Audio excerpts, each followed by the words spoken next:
All right, everyone. Welcome to today's Advisor Masterclass, where we have Dr. Karna Walter from the Honors College, and we will be discussing building a culture of scholarship, advising students toward nationally competitive scholarships. Karna, you're up. Thank you so much. Thank you, Nicole, for the invitation.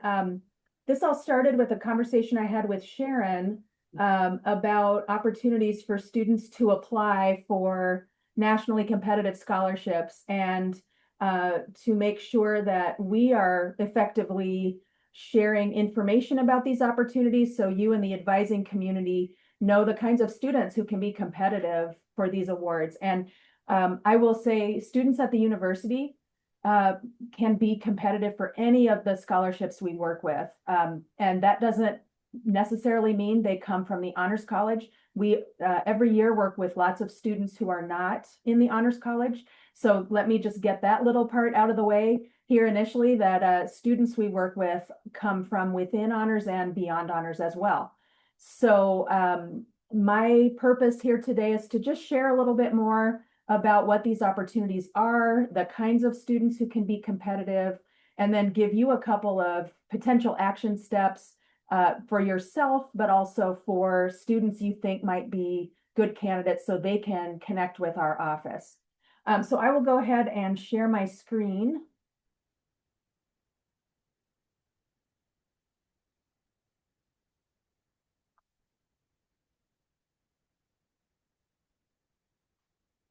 Okay, hopefully you are seeing my presentation here.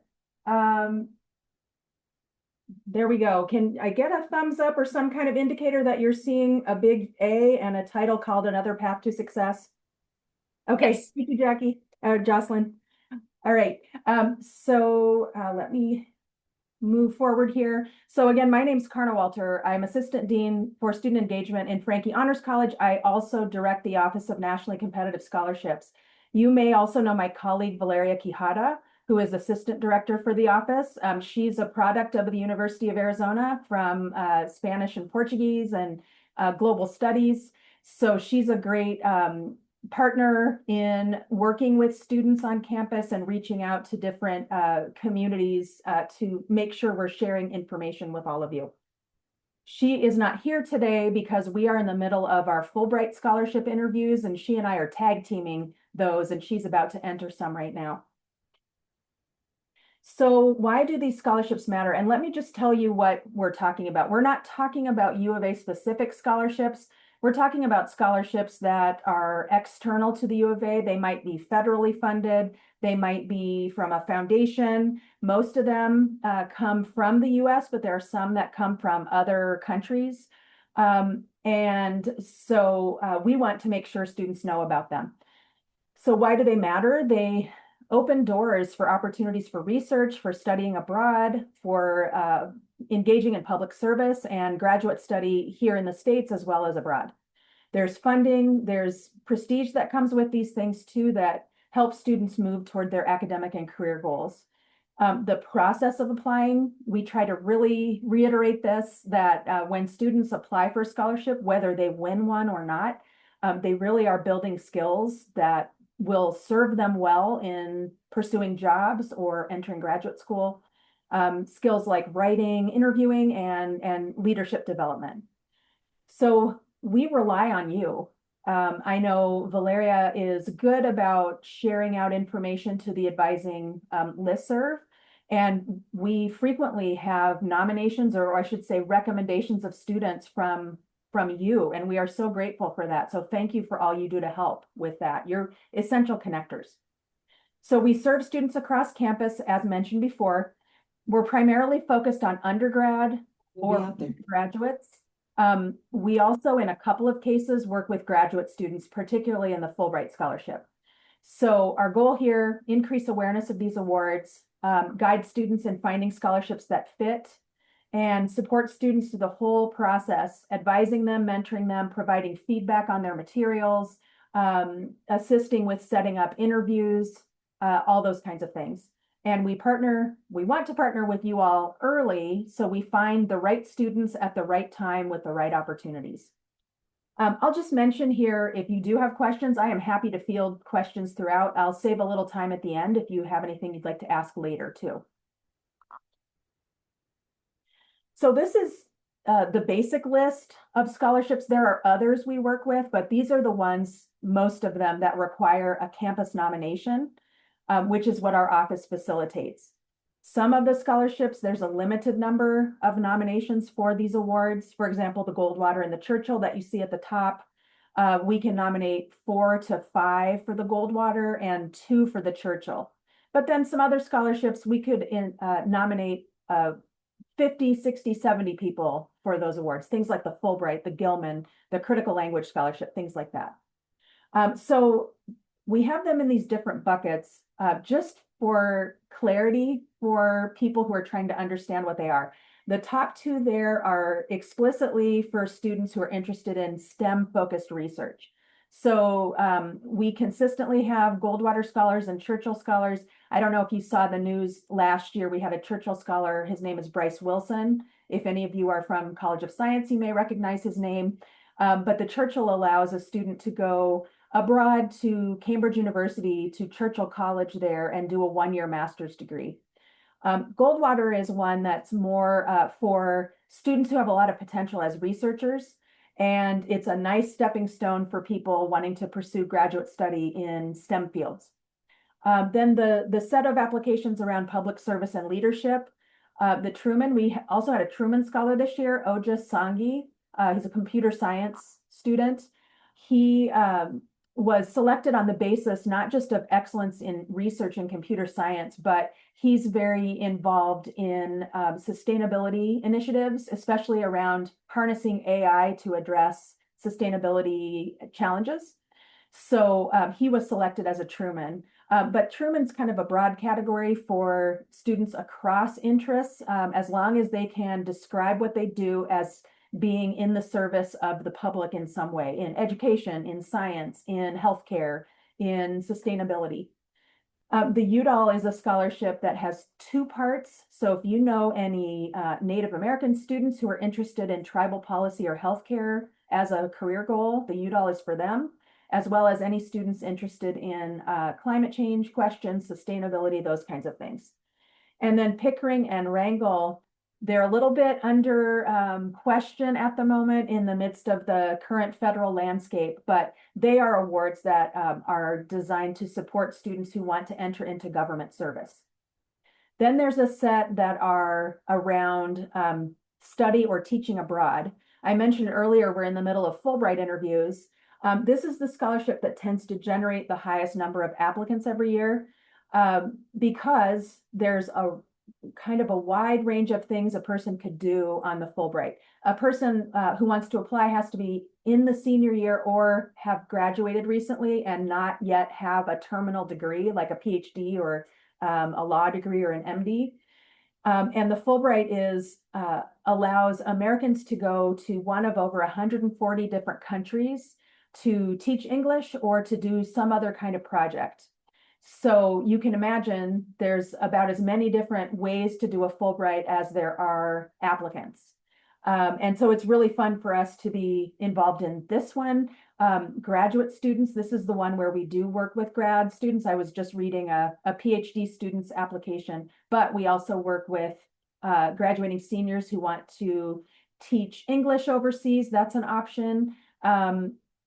You can also do a 1-year master's degree in some countries. Each country kind of has its own way of doing things. So in that space of study and teaching abroad, there's also the Gilman, which is a scholarship for Pell Grant recipients who would like to study abroad. And we don't run that particular scholarship. That really comes out of our study abroad office, but we have kind of a dotted line of providing support for applicants, and particularly Valeria, my colleague, is involved in helping review applications and give feedback. And the U of A has a great track record of students being successful in winning the Gilman Scholarship.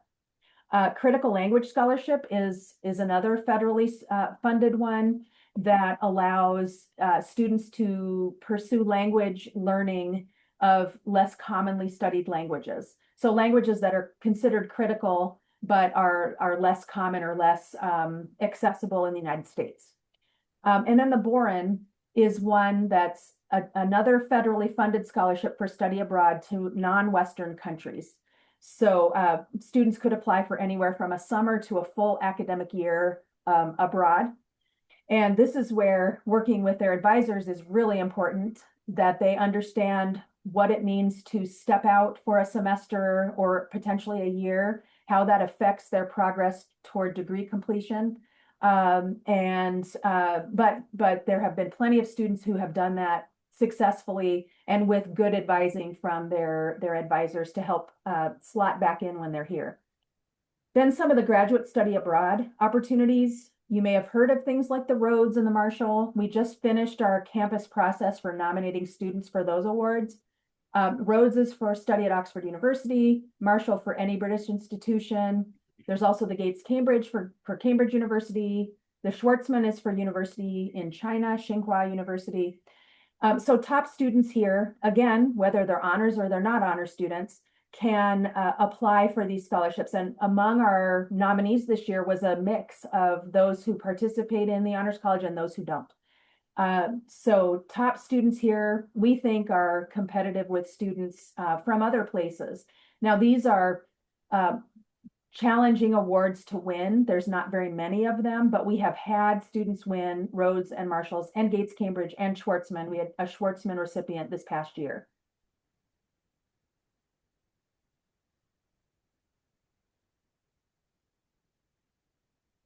Okay, so some of these undergraduate opportunities, what might students be able to do? What skills could they be building now that would help them be competitive for these awards? So you can imagine the students we work with, like you, we might work with a student who's in their first year and they're exploring these awards, or maybe a student who's a senior and is just learning about it and would like to apply for something for postgraduate. So we try to meet students where they are, and students can potentially be competitive even if they haven't been kind of thinking about it all the way through undergrad. But if we can catch them early, it really does help that we can encourage their pursuit of research experiences, leadership opportunities, language study, those kinds of things, to position themselves as competitive candidates for things like the Goldwater, the Gilman, et cetera. And then for postgraduate opportunities, students might pursue these because they're interested in an abroad experience. Maybe they've been abroad before, maybe they haven't, and they see this as an avenue to do it. And there's also the added benefit in some of these scholarships. When students are pursuing degrees in another country, they get the ability to come into a system fresh with their perspective from being in the States and learn from people who maybe approach questions a little bit differently, and also share how they, as an American student, would approach a topic from their lens, their point of view. So for the right students, these opportunities can be great. So focus areas are in these categories mentioned. There's research and innovation, there's public service and leadership, international exchange, graduate study. So if we're thinking, you may have some students in your mind already, students you know and work with who you think that's a student who I could imagine being competitive for a scholarship, or maybe someone who they have a lot of the raw materials, they have a lot of potential, but they aren't quite there yet. And I'd like to speak into them and their life and help build up their confidence so that they see themselves as an applicant.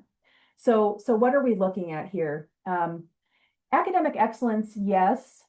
Some scholarships are more concerned about that than others. So if you're applying for the Rhodes or the Marshall, by their requirements, you have to have at least a 3.7 or higher. Some of the other scholarships are less concerned about a shiny GPA. Not that that's a bad thing, but they're more interested in the breadth and depth of experiences that they've had and how those experiences fit with the particular scholarship goals. So academic excellence, and yet not so strict for some of the scholarships that a student should rule themselves out if they have, say, like a 3.0 and they want to apply for Udall or Truman. They could still potentially be competitive for things like that. Competitive applicants also often have meaningful involvement in leadership and service on campus. So that doesn't necessarily mean they're president of the student body. It could mean that. What it really means is they have found their areas where they have leaned in, where they want to have some influence and some ability to make things different, improve things, enter into the fray in a way that maybe other students aren't doing in quite the same way.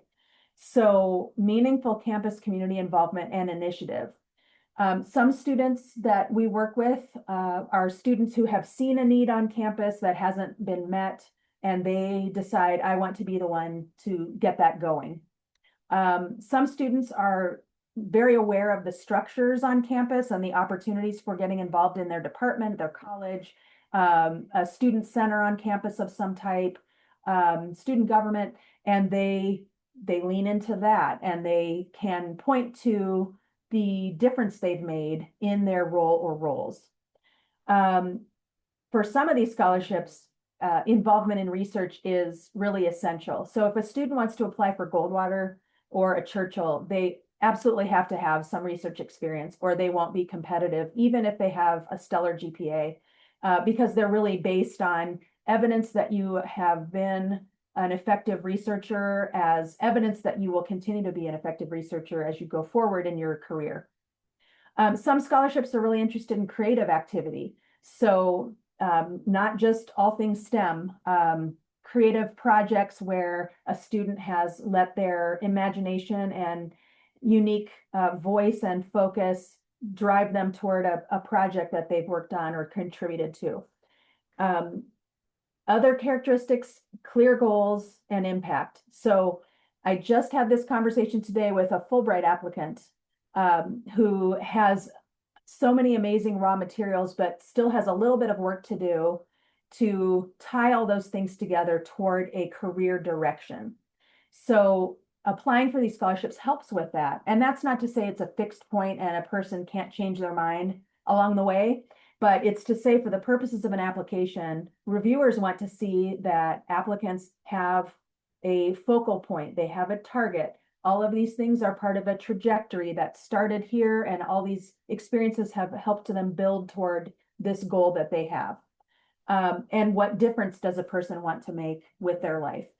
That can feel a little intimidating when you're 18 to 21 or 22, and life is ahead of you and you're not quite sure where to aim your focus. But scholarships help with doing that and retaining the openness to pivot as life experiences come at you. But it's really helpful, I think, for students clarifying their vision.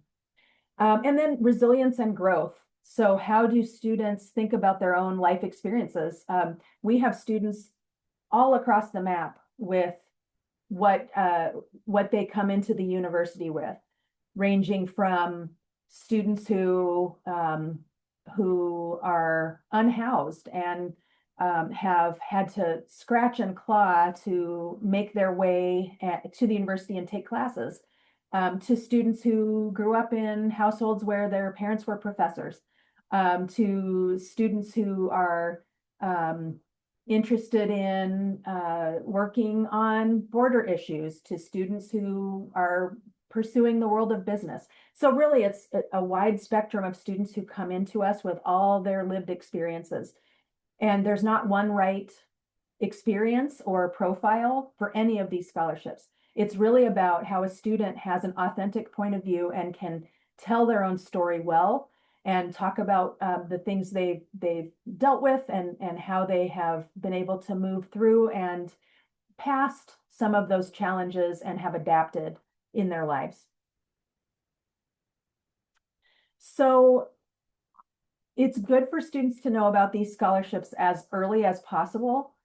Most of the scholarships that we work with, students wouldn't apply for until later in their undergraduate career, although there are a handful that a student could apply for as a first or second year student. But kind of the timeline, the approach for all this is the exploration phase followed by preparing to apply and to meet the campus deadline, and then ultimately to submit by the national deadline. So the scholarships that I've mentioned so far are scholarships that require a campus nomination. So students would have to come through our office to apply for those awards. There are a number of other scholarships that we do work with as we have the availability that don't require a campus nomination. So technically a student could apply entirely on their own. But we certainly recommend students consult with us, and we can help review drafts of their materials and give them some feedback as part of the process. But for the ones requiring a national submission, there's that exploration phase 6 to 12 months ahead of a deadline. So which awards fit, and which ones are most interesting? We get messages all the time from students wanting to meet with either Valeria or me to find out, hey, I'm this kind of student. I think this scholarship might be right for me. Can I talk to you about it? And maybe there's some other scholarships I don't know about that would fit. So we are very happy to meet with students to talk about that. Then once a student decides, I'm going for it here, I will prepare my application, and I know there's a number of steps I need to be aware of for this. I need to draft some essays. I need to prepare a resume. I need to talk with folks who would serve as recommenders for me. Who's an appropriate recommender? That's a question we get a lot. And sometimes we encounter students who are really talented and have a lot of potential, but maybe don't have a lot of confidence. And they are a little reticent about reaching out to faculty. They don't quite know how to make that happen. And so we help with some coaching on that. How do you talk to a faculty member or an administrator? What's an appropriate way to communicate with them via email? Those kinds of things that are those professional skills that will hopefully help them for this process and also for other kinds of similar applications. And preparing that far in advance gives opportunity for ongoing mentorship and feedback. So Valeria and I provide that. We are not the only ones. We know that applicants can certainly seek support from other people, advisors where it makes sense to do that, faculty, other people they know on or off campus who can speak into their plans.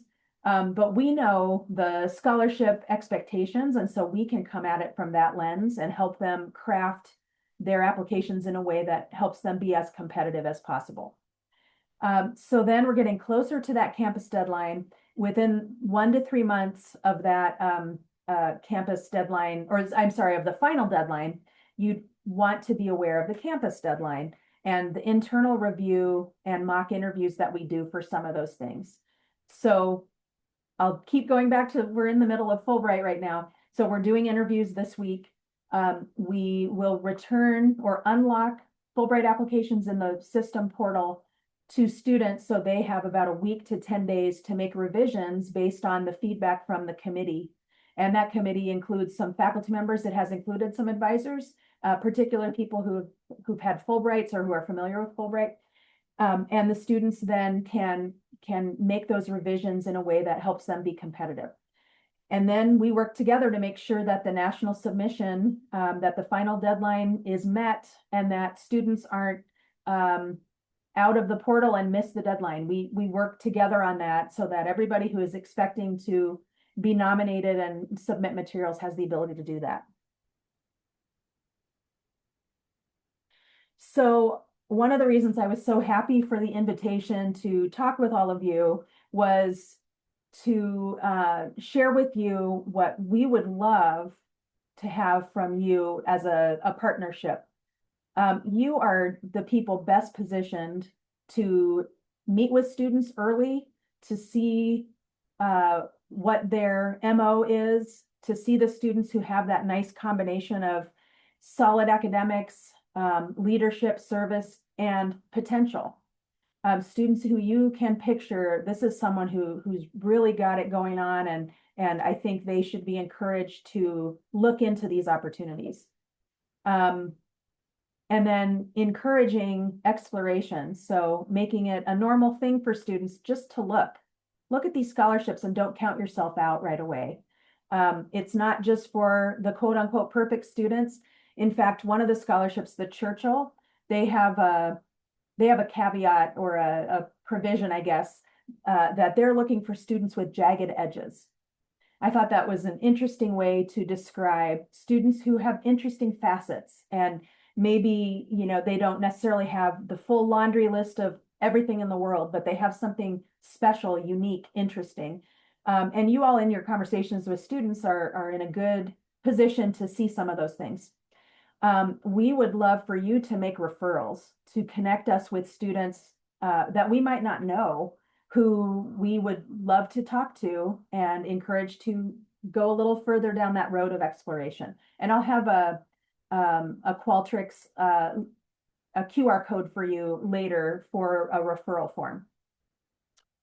And then if you could help us with demystifying applications, the process itself is valuable in building skills that they're going to be useful, whether a student decides to apply, whether they apply and they don't win, or whether they apply and they win.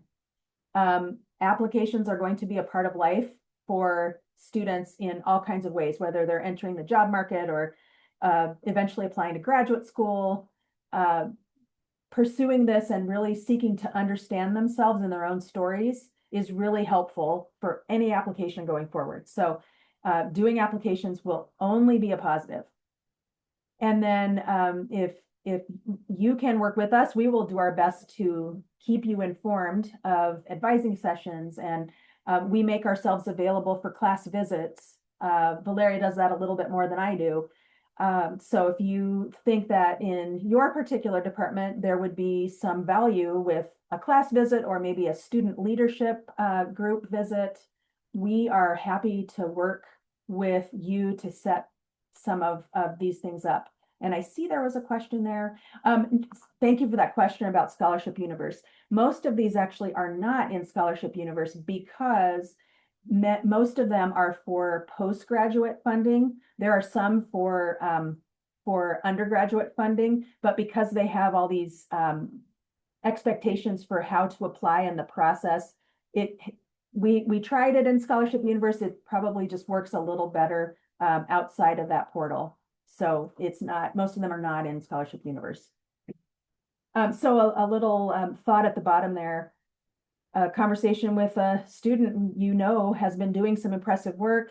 Have you thought about applying for one of these things? You should consult with this office over there. They'd be glad to meet you and find out if some of these awards are a good fit for you.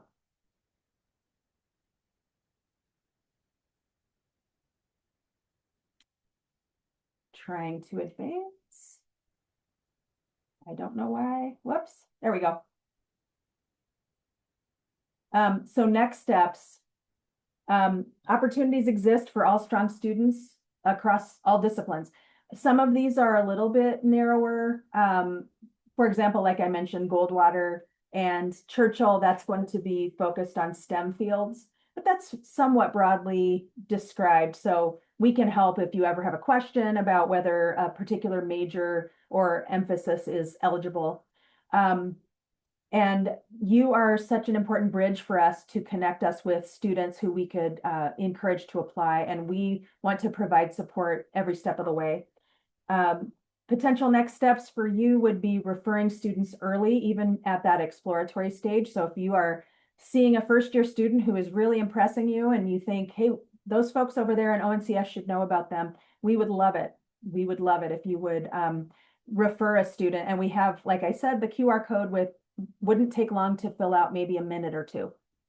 And if you could share award information in advising sessions, if there's a different or a better way you would like us to share information with you, we are glad to do that. We can give you access to the ONCS website, which we are constantly refining. But that's a good one-stop shop for these awards. And then partnering with us to build student success stories. We are doing what we can to create stories about students who went after scholarships. And of course, we have stories of people who win the scholarships, but I think it's as powerful to talk to students who applied for something, maybe didn't win it, but got so much out of the process that they can talk about why it was worth it for them. So we always love your referrals of students like that as well.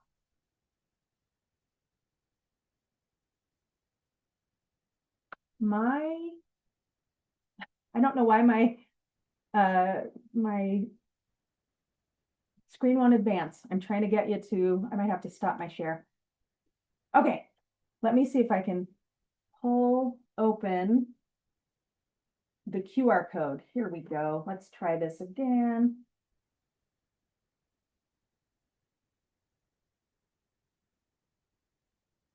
Okay.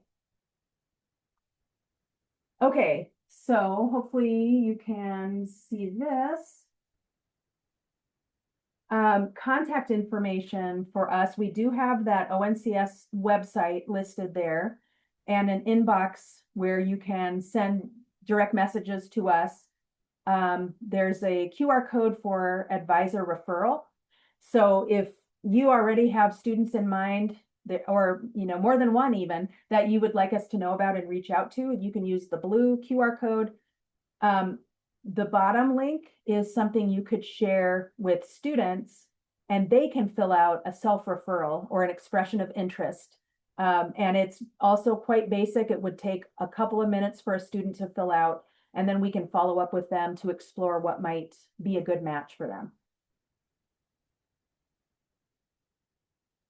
Okay, that was a lot.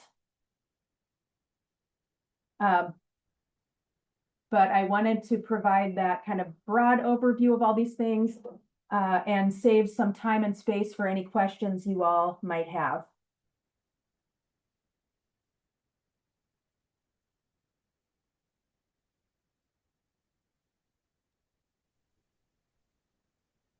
If you have anything, feel free to pop it in the chat, or if you want to raise your hand.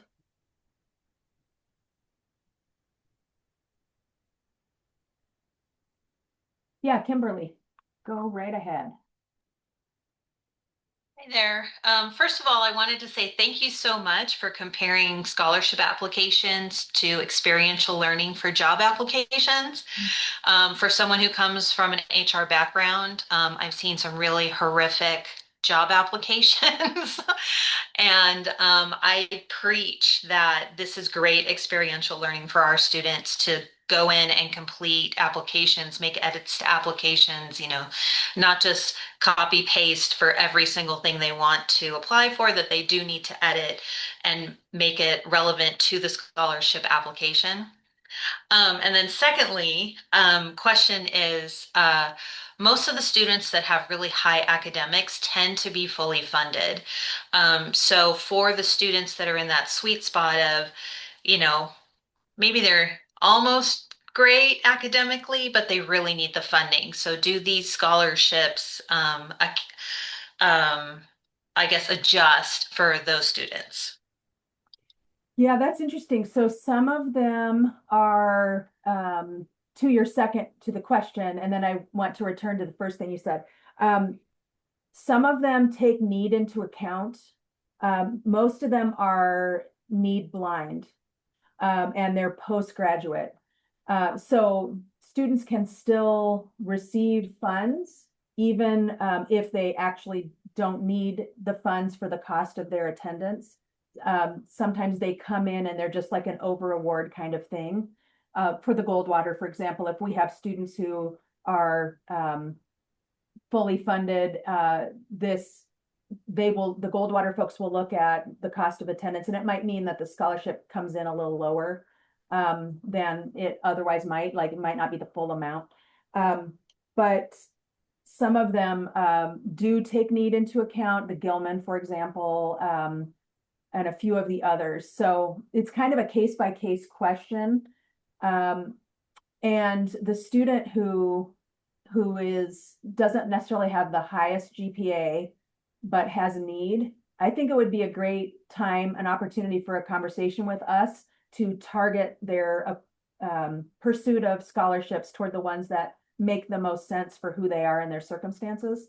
So I would say point them in our direction and we can help talk that through a little bit.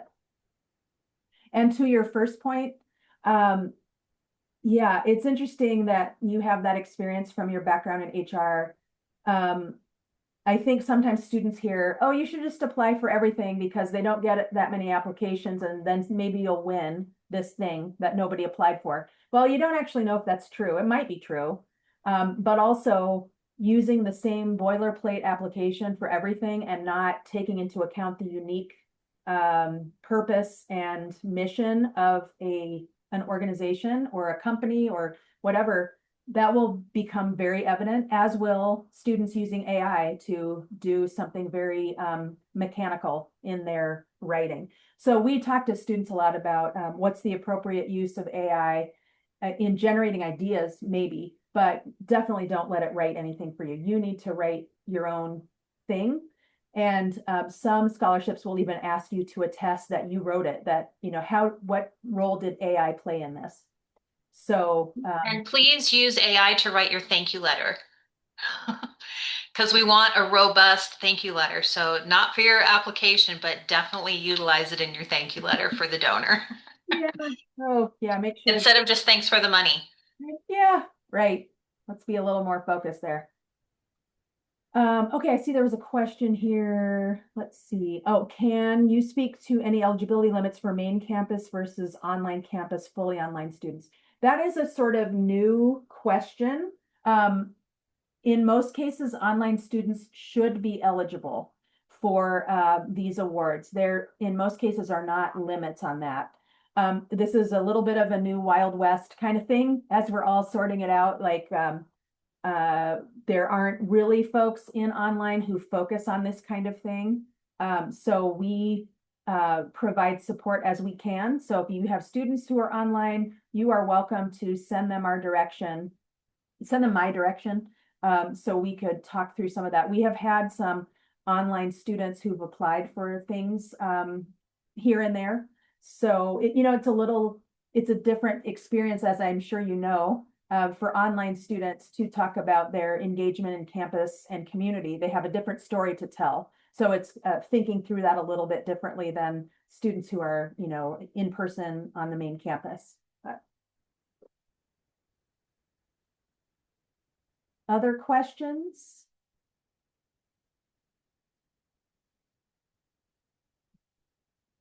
I will say that the University of Arizona has a solid track record of students being successful in competitions. I think we punch above our weight a little bit, considering there's not a ton of support for these efforts compared to some peer institutions. So the more connected and tentacled across campus we can get with people who are in those roles of knowing students, the better we will be able to serve students and make sure that, as I mentioned before, the right students get the right information at the right time, and we help propel them and encourage them toward applications.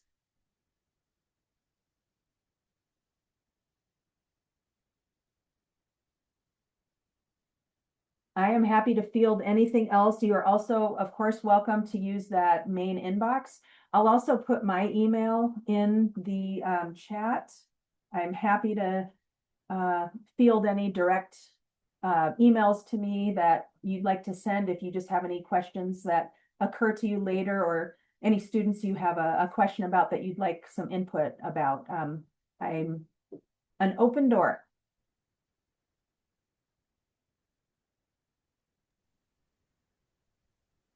Any other questions?